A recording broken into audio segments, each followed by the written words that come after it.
बोधो हुई का यस्तु विमुक्ति हेतु।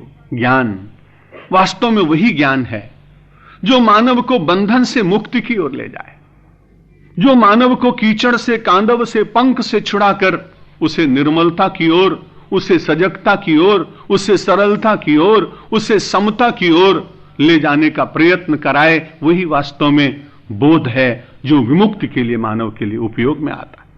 और इसीलिए भगवान श्री कृष्ण ने कहा, यदि आप उस बोध को प्राप्त करने के लिए, विमुक्ति को प्राप्त करने के लिए ज्ञान के मार्ग पर चलेंगे तो आपका जीवन कितना सरल होगा। बड़ी अच्छी बात कही, पद्म पत्र मिवाम भसा।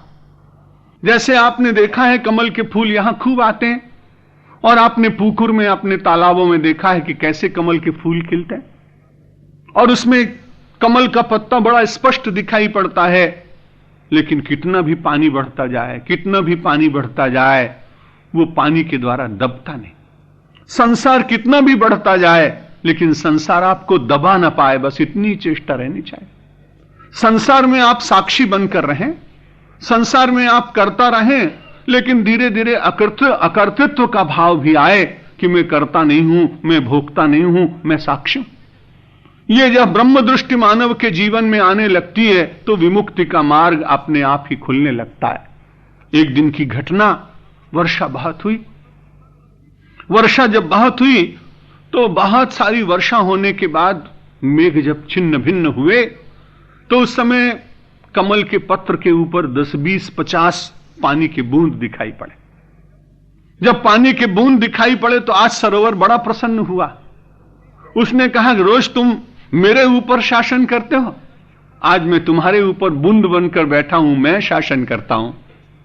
कमल पत्र को जब यह ज्ञात हुआ कि सरोवर के मन में आज अभिमान आया और वो ऐसा समझ रहा है कि मेरे ऊपर उसका शासन हो गया है, तो उसने तुरंत कमल पत्र पर बैठे हुए जल सीकर ने अपने मित्र पवन को कहा, आज मेरी मदद करोगे क्या?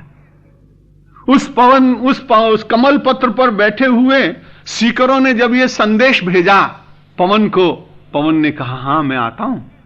और पवन ने एक जो झोंका लगाया तो पवन के एक झोंके से कमल पत्र पर पड़े हुए बूंद लुढ़क कर सरोवर में चले गए। कमल पत्र ने पूछा, सरोवर तुम फिर से मेरे ऊपर शासन करोगे क्या?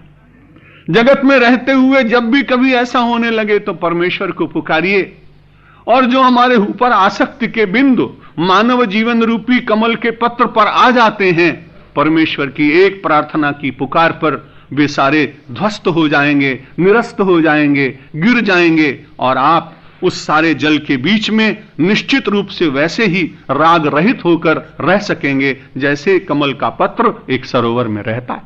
विद्या ही का ब्रह्म गति प्रदाया।